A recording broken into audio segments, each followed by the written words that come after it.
people usually come and they're holding the question how to stop the eating, how to stop the hunger. Like, what's the secret? What is your secret? And it's okay if we are going to hold this question. It's okay. What I invite us to do is to let, at the same time, to let our body show us something else. And through my experiences, to see how our body responds to the instances I will just bring.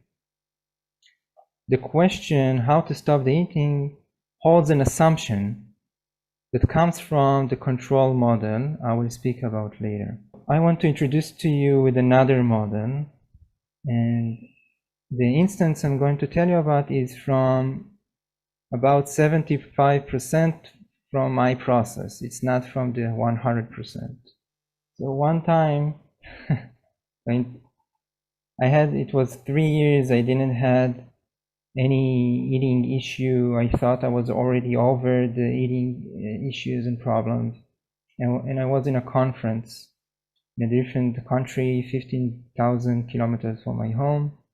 And I didn't know 99% of the people in this conference. It was the 4th day from 5 days. And all the week I was trying to have a plan for the weekend, what I will do on the weekend after the conference will end. And I got few invitations during the week, none of them fitted properly. And on the morning presentation on the 4th day of the conference, I was sitting and I couldn't listen, I couldn't concentrate. Something in me was bubbling and like something was not quite inside of my belly. After minutes and minutes of this being in this state of mind, I said to myself, I don't care. I'm going out of this presentation. I need to know what to do on the weekend. Got out of the presentation to the lobby, took out my laptop and started looking for hotels in the city I'm going to sleep. Where is my flight going to take me home? I was looking to hotels, and 2 minutes into looking into hotels, I was like a bottle of champagne, like the lid of the bottle of the champagne that pops. I was popping like the lid of the champagne to the table of snack, starting to eat the cookies and the sandwiches there was. And I said to myself, how this is happening to me? Such a shame. I'm in a conference, in a public place. How can I eat this and do this kind of eating here? And finally I said to myself, okay, but I need to understand what I'm going to do on the weekend. So I got back to the computer, starting again with the hotels, trying to look out. And again, like the lid of a champagne, I was popping to the table of snacks. And again, I was trying to understand what's happening to me. And it was already 75% in my process. So I already understood that this hunger is trying to tell me something. This eating is something else. Maybe I don't need to get closed on a hotel. Maybe I need to do something else. It doesn't work. I keep going to the computer, it doesn't work. So I tried to recalculate all the invitations I got from people, participants during the week. And again, I was popping again to the table of snacks. This time I was not eating, but like standing, like holding the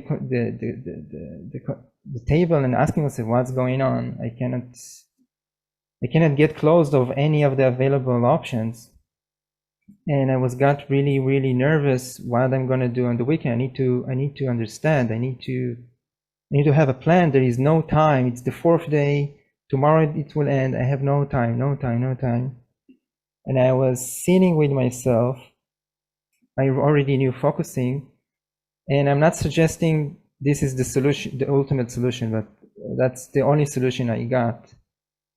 I was sitting with myself and going in. And it's not obvious to say to myself, this kind of eating is trying to tell me something. It's not obvious. Okay, step forward, I was going into my body and I was really concentrating all my energy inwardly. And after a few moments, I got this idea, maybe I need to get open instead of getting closed of or any of the options I have, maybe to get open to an invitation to come into me, like a true friendship to form, like a true invitation, not like the invitation I had during the week that I suggested people to invite me, that, but not forcing the options, but to let something fresh and natural to form for me and to open to this kind of situation. And as I understood that, all the hunger and eating disappeared by itself without an effort. It was like a wonder. I didn't know how it happened, but it happened again. And I got free from, I didn't care about all the eating because I knew it doesn't matter. What matters to me was that I get this invitation now. So that's the first story. A day later, just to finish the story, a day later, I know you don't understand fully why I'm telling you this, but wait, bear with me. A day later, I was still having this feeling of eternity, like I have this eternal time. A day before, I was in the experience of time that I have no time. Now I felt like I have eternity. And the conference ended, and I still had this experience of eternity. I was standing in the lobby and still having this experience of eternity. I was surprised from myself, and some participant came and started talking with me about this ranch of horses she saw a few miles away. And she asked me, do you want to come with me? And I said yes. And long story short, we spent the whole weekend together and it was really nice.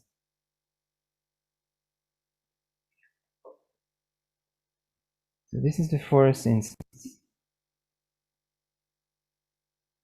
I invite you to stay open with brother. One of the biggest points of it is there is a new skill I found out from my process, that there is no battle and less fighting and less effort. It stopped by itself. The eating, the hunger, the craving, and it didn't happen in a random, spontaneous way. It happened exactly as the situation, my perception of the situation carried forward. There is a quality in the eating, no matter the amount of eating. If you're eating one piece of chocolate or you're eating 5 full packs of chocolate or a big ice cream, doesn't matter the amount. I did a research, and the main property of eating, emotional eating, whatever you want, addiction, the main quality is the feeling or the having experience of no control. Like I told you in my instance that I was popping out, I didn't control it. I was just popped out to the table of snacks. And it sounds scary. And it sounds scary from the point of view of the control point of view. Like we need to control everything. And it's really setting free to understand where it came from. Because Aristotle, Plato, the Greek philosophers were conceptualizing a way of thinking, which we think, we just think, we take it as obvious, the obvious way of thinking about eating and life and stuff like that. But it's only a way of thinking they conceptualized. So it really sets us free first to understand where the concepts come, who brought us, who conceptualized, and why did he do it. And it's not enough. Another step is to experience by ourselves the process of conceptualization, the process of finding concepts. After we independently experience it, then we can say, oh, I can do it better. I can do it different.